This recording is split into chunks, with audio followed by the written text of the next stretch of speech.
Last night there was a political defeat, and the Commons rejected a Lord's amendment. It's a shameful cultural betrayal.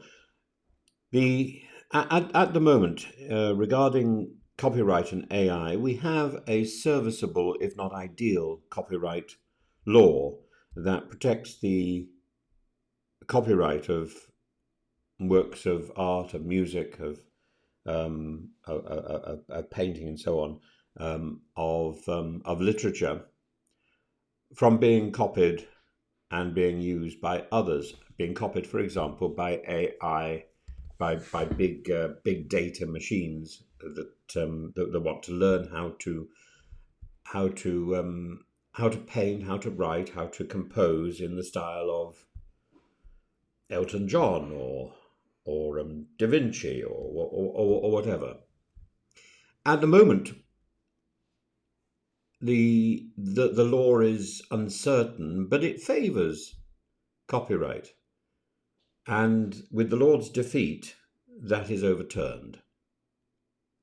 And it's shameful and profound. For the fourth time, MPs have rejected the Lord's amendment that tried to protect the UK's creative artists from AI exploitation. This is not parliamentary sovereignty, this is parliamentary vandalism. Now, of course, you could also turn around and say, well, the UK has to recognise the direction of flow of this great river that is developing in AI, and one little country isn't going to stop it. We need to live with the new reality. But at the same time, we led the way in developing copyright law.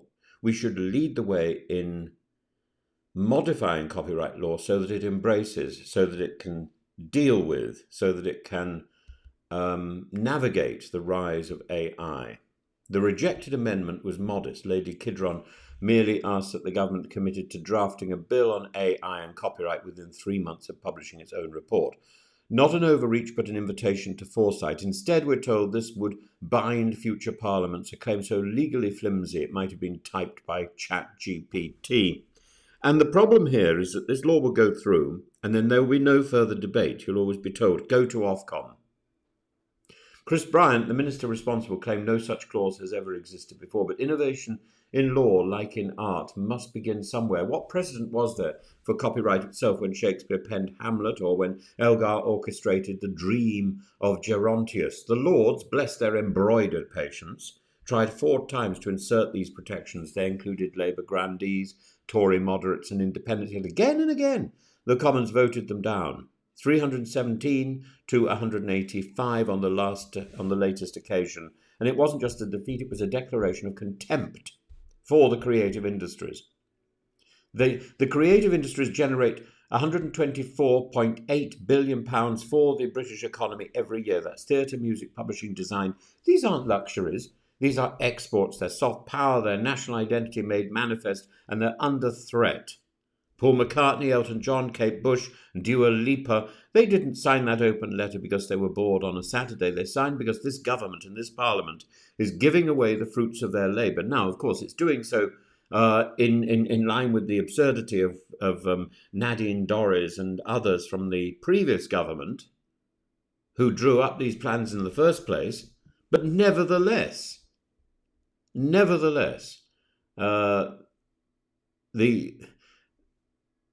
the government is giving away the fruits of their labour, their voices, their souls to machines owned by foreign multinationals. Imagine if we'd done this in the 19th century, handed Turner sketchbooks to a French lithographer with the right to mass produce and sell his visions back to us. We would have called it theft. Today we call it data mining. Actually, in the 17th century, they were doing precisely this with lithographs. And there were still court cases. I was looking at one the other day about Van Dyke, and there's a fellow called Little Van Dyke who was basically a forger. The government's compromise is this, that creators can opt out. But this isn't consent, it's coercion by complexity. A singer, a screenwriter, a sculptor, all now expected to navigate technical licensing frameworks just to stop their work being stolen. UK Music rightly called it confusing and virtually impossible to navigate. Worse still, AI companies like Google have the gall to suggest that they should pay no one because, and I quote, training on the open web must be free. No, that's not freedom, that's plunder dressed up as progress. And where is Labour in all this? The party that once stood with actors and authors now stands mute while algorithms feast on their labour. The manifesto promised to support and promote the UK's strong copyright regime now lies shredded on the floor, on the data floor of a Californian server farm. Peter Kay's regret over a poorly launched consultation is little consultation, is little consolation. And Matt Clifford's influence, a tech investor with scant cultural sensibility, looms like a spectre over this policy failure. Starmer's government has chosen big tech over British talent, and it will cost them. It's not just about royalties, it's about authorship, it's about dignity, it's about who gets to tell stories in the future, humans or machines trained on the unpaid labour of artists. As one artist put it, our work is not yours to give away, and yet that is precisely what Parliament has done. They've surrendered the performing arts to invisible hands with infinite code and zero conscience. And if the bill now falls into constitutional limbo, so be it. Better that than to pass into law a principle of state-sponsored expropriation. We do not protect artists with apologies and afterthoughts. We protect them with law and with care. And there's still time. Parliament should listen. The Lords should persist. And the public, especially the young, should understand. This is not a niche concern.